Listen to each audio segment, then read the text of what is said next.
آیا به خاطر هجرت برای الله فقیر شدی؟ آیا به خاطر دین الله از خانه تو را کشیدن؟ وهابی و سنتی حالی همین سه گروه جریانش در عالم یعنی جریان دارد دیگر. ما اهل سنت و جماعت هستیم. ما اهل سنت و جماعت هستیم.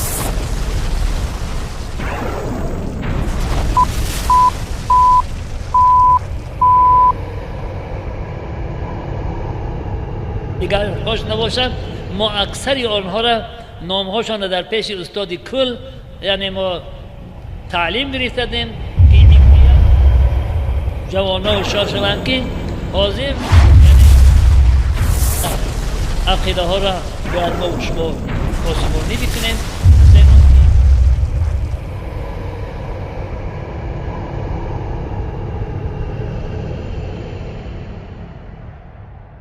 عقیده ها ناخوشیش خیلی هم بسیار است.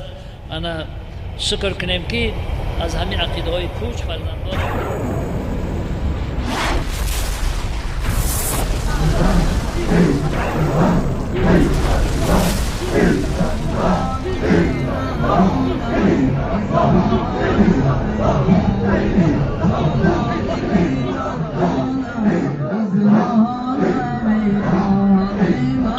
ما اهل سنت و جماعت، ما اهل سنت و جماعت یعنی اهل عیاله، ما اهل سنت و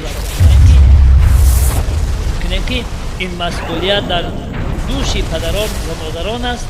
باید که خود فرزندان را بسیار ما اهل سنت دار هشدارشان کنن، هشیارشان بکنن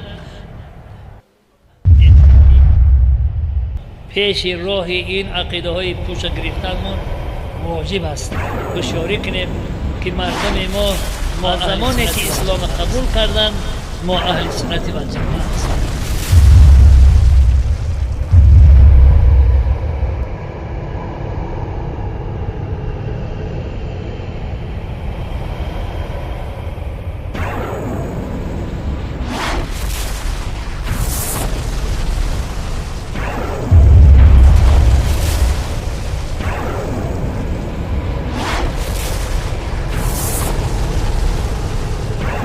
ما اهل سنت و جماعت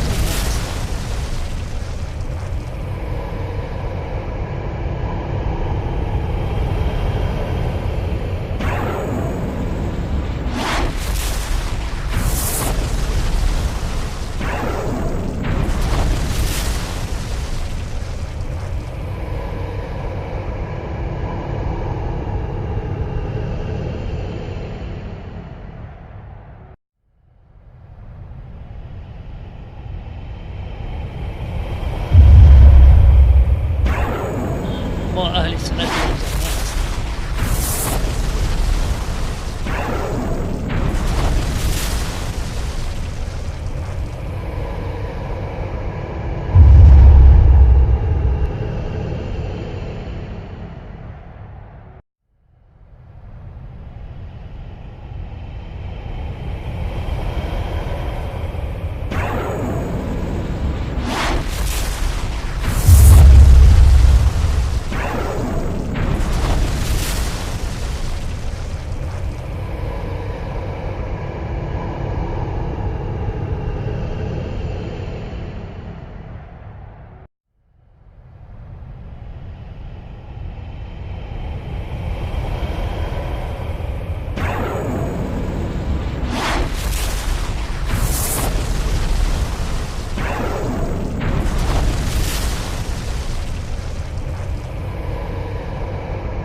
سر قرآن حدیث ما توبت میکنن.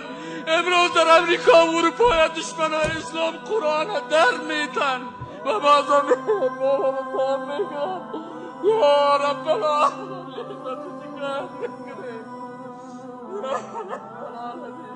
20 سال از دل ما کفید. اگر میگیم شوجبگی نیست میگه وهابیست. اگر حدیث رسول الله میخوانیم که رسول الله براتان گفته او مردم به مرددار تو نان ببر، نان مرددار را نخو، میگه وهابی استاد دایی. یا الله ما چی بکنیم؟ پیغمبر تا گفتن ساحر است، پیغمبر تا گفتن مجنون است، ما را میگن تروریست هستی، ما را میگن اکستریمیست هستی، ما را میگن تو بنیانگر هستی، ما را میگن تو وهابیستی. به کی شکایت میکنیم یا رب العالمین؟ به تو شکایت میکنیم. به گپ ما نمیمانه. کو تلویزیون اسلامی که ما دو گپ بزنیم یا رب العالمین. مولوی متوکل تا 40 مسجد رفت که درس تفسیر بده، در مسجد نمیمانش که درس تفسیر قرآن بده. دکتر عبدالباری متخصص دکترا در حدیث داره،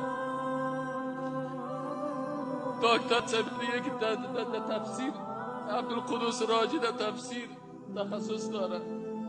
حلقه حدیث جور کردن در پالی هتل انصاف، از اونجا کشیدنشانه یک مسجد خرداره کرد. به درس تفسیر نمیمانید، به درس حدیث نمیمانید، در مسجد نمیمانید. در یک مسجد رفتم 1-2 ماه نماز جمعه میدادم، گفتن این ملا دا سیاست گپ میزنه. لا اله الا الله چی معنای الله؟ کسی که ذاتش عبادت میشه و قانونش تطبیق میشه. تطبیق قانون سیاست است. کلمه ما میگه که باید دا سیاست گپ بزنی، میگه تو به خاطر که ملا دا سیاست گپ میزنی باید در مسجد نباشی. من 20 سال در کشور کابل هستم، در مسجد امامت کردن نمیتونم. چرا؟ به خاطر میگه تو باید تعویضگر تایید کنی، تو باید جادوگر تایید کنی، تو باید سر مردم خاک قبرها را بخورانی، تو باید مردم بگویی به قبر سجده کن. اون وقت باز تو را ما تایید میکنیم. خیلی چی کنیم دیگه؟ درس هم خواندیم، والله بلا شب روز ما در خواندن اسلام است. یا الله تو شاهد هستی که ما 24 ساعت از قرآن از سنت از این را میخوانیم. خیلی دیگه چی بکنیم؟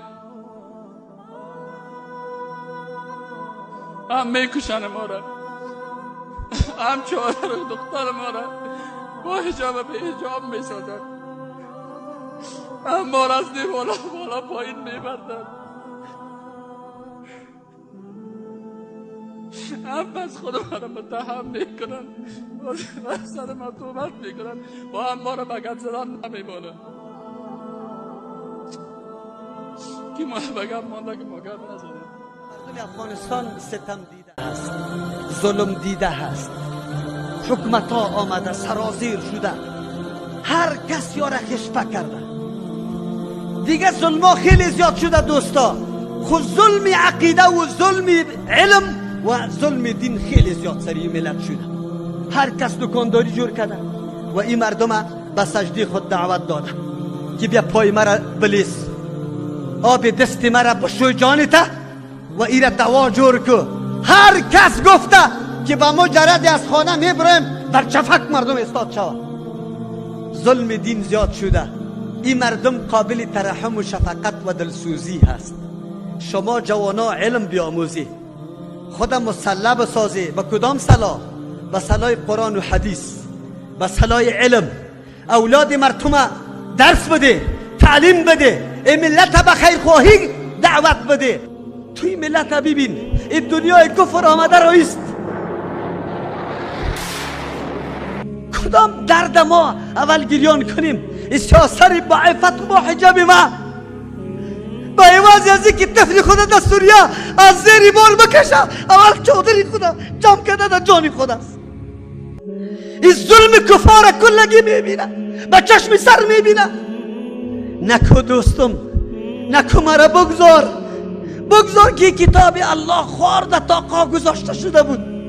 امروز ما محض خیلی کم حق کتاب الله را ادا کنیم. ما را بگذار نکنه، با الله قسم نکنه، منع نکنه.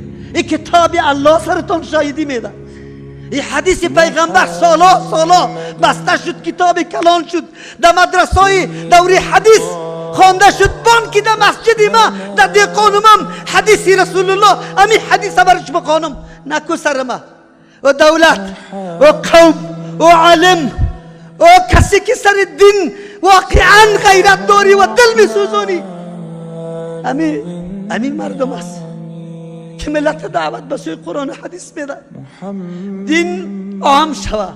دوستا شما رسالت داره، به الله قسم رسالت شما، وظیفه شما ای جوانا بسیار خطیر است، بسیار بزرگ است. دعوت به شب و روز گریان پیش میره. من که حالی میخستم یقین به الله بکنه، برنامه مخطط زیاد نداشتم، گفتم الله به خاطر رضای تو در زبانم گپی حق جاری کن. من چیزی نیستم، این اجتماع برای قوت دینی تو، کتاب تو و حدیث تو است، حدیث رسولی تو است. تو ما را نصرت کن. ما چی را باید یاد بگیریم؟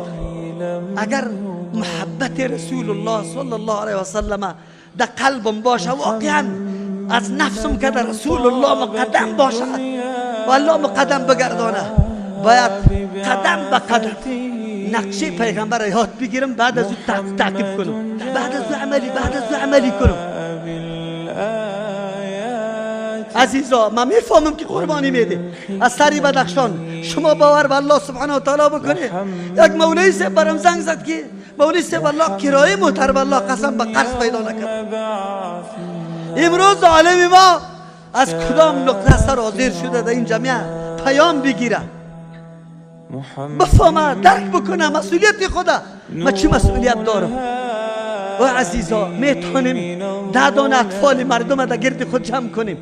خیر است 5 سوره شما بگیره، قاعده شما بگیره، تختگکش شما بگیره، قلمش شما بگیره. الحمدلله ما چیزی بالا 70 حلقه داریم.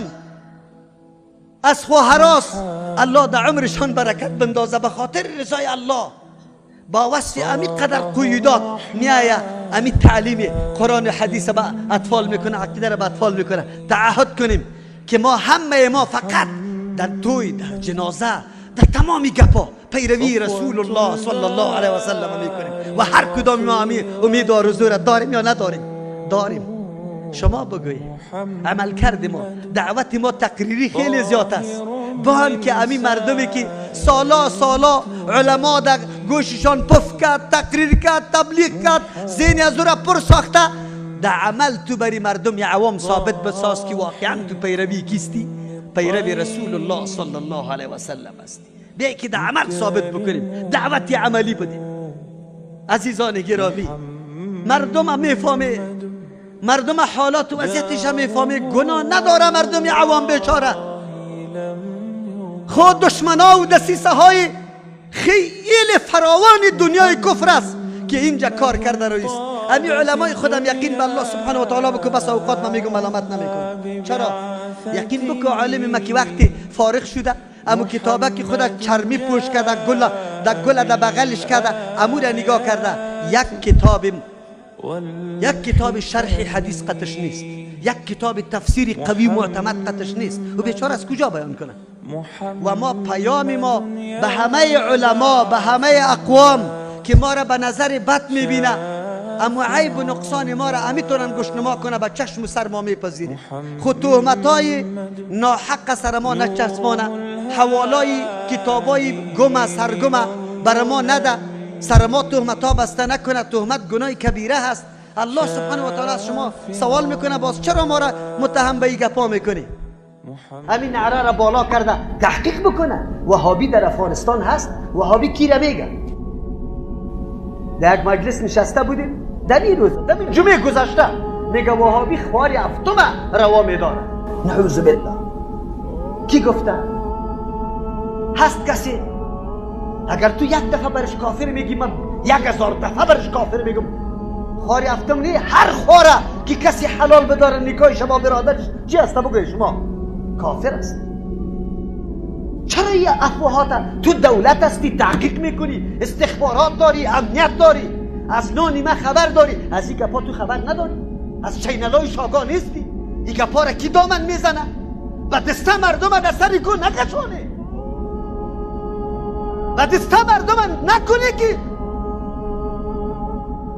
شما نمیگذاره.